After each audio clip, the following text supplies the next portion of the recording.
नमस्ते। आज का बाजार इसे बस एक शब्द में कह सकते हैं, ब्लड बाथ। खरीदारों को सांस लेने तक का मौका नहीं मिला और बेचने वालों का पूरे दिन दबदबा रहा।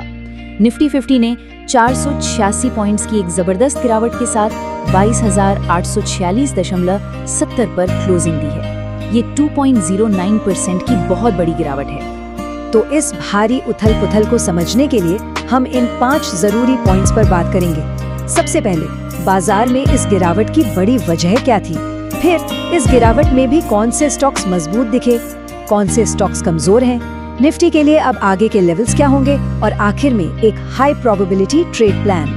देखिए, सीधे मौकों पर कूदने से पहले ये समझना बहुत जरूरी है कि आखिर आज बाजार इतना गिरा क्यों।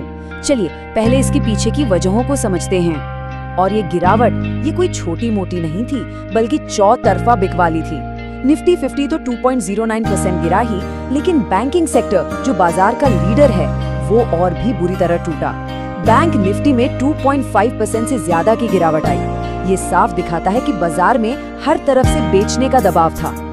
तो इस भारी गिरावट के पीछे के विलेन कौन थे? देखिए, 4 बड़े कारण थे। पहला, अमेरिका ईरान के बीच तनाव बढ़ने से ग्लोबल मार्केट में डर का माहौल बन गया। दूसरा, कच्चे तेल की कीमतों में अचानक उछाल आया, जो हमारी इकोनॉमी के लिए अच्छा नहीं है।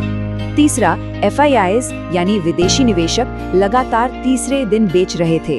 और चौथा, इंडिया विक्स, जिसे डर का मीटर भी कहते हैं, वो 26 के भी पार चला गया, जो दिखाता है कि बाजार में घबराहट बहुत ज्यादा है। लेकिन कहते हैं ना, हर गिरावट में कुछ मौके भी छिपे होते हैं।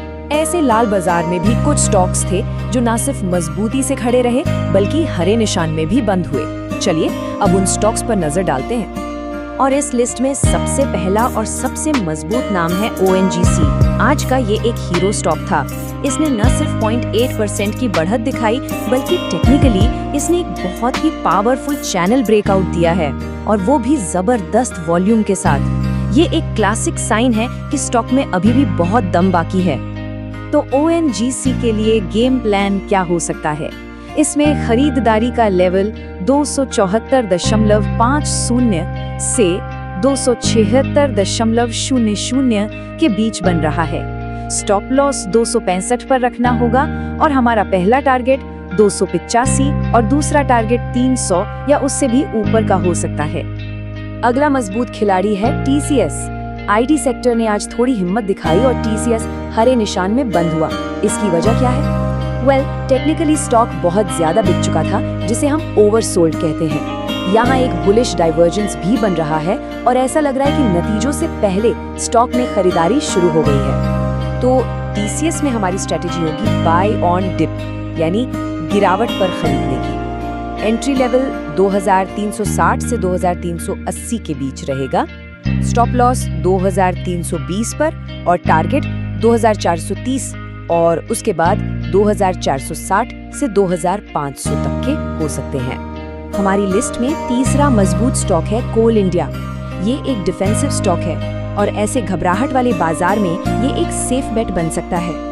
टेक्निकली इसका स्टोचैस्टिक इंडिकेटर अत्यधिक ओवरसोल्ड जोन में है, जो इशारा कर रहा है कि यहाँ से एक पावरफुल रिवर्सल आ सकता है। कोल इंडिया में एक ब्रेकआउट ट्रेड का प्लान है।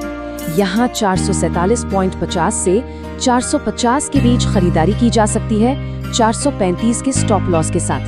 हमारे टारगेट्स 455 और 465 के होंगे। अच्छा, ये तो हुई मजबूती की बात।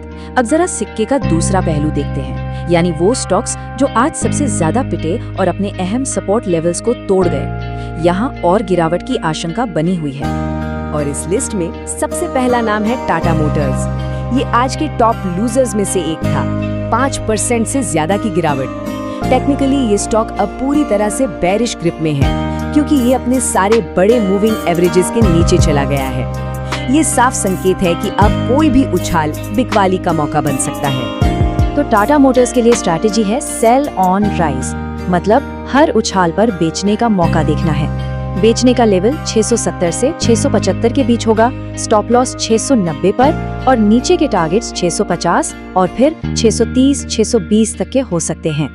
कमजोरी की लिस्ट में अगला बड़ा नाम है बजाज फाइनेंस। इसने एक classic head and shoulders pattern का ब्रेकडाउन दिया है, जो कि एक बहुत ही मजबूत मंदी का सिग्नल माना जाता है।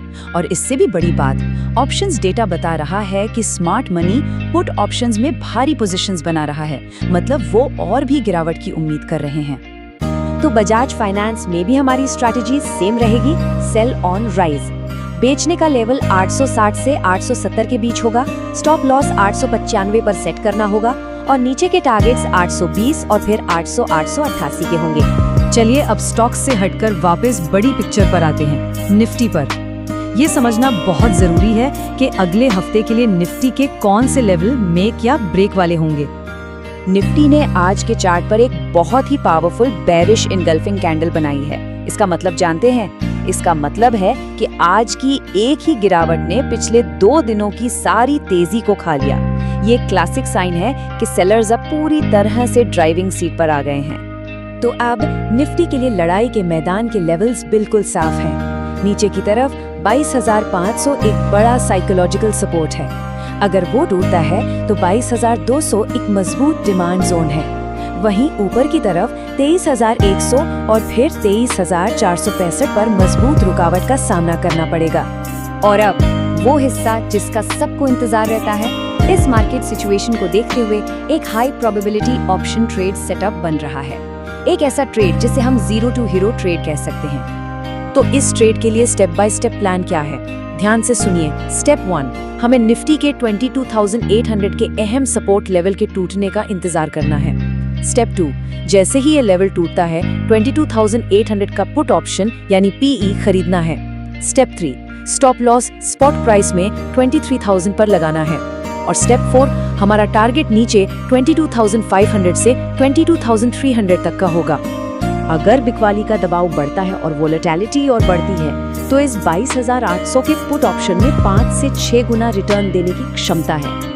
हाँ, ये एक high risk high reward setup है, लेकिन मौजूदा माहौल को देखते हुए इसकी संभावना काफी ज्यादा है। लेकिन एक सबसे जरूरी बात हमेशा याद रखनी है, रिस्क मैनेजमेंट। ऐसे अस्थिर बाजार में टिके रहने के लिए यही सबसे बड़ी कुंजी है।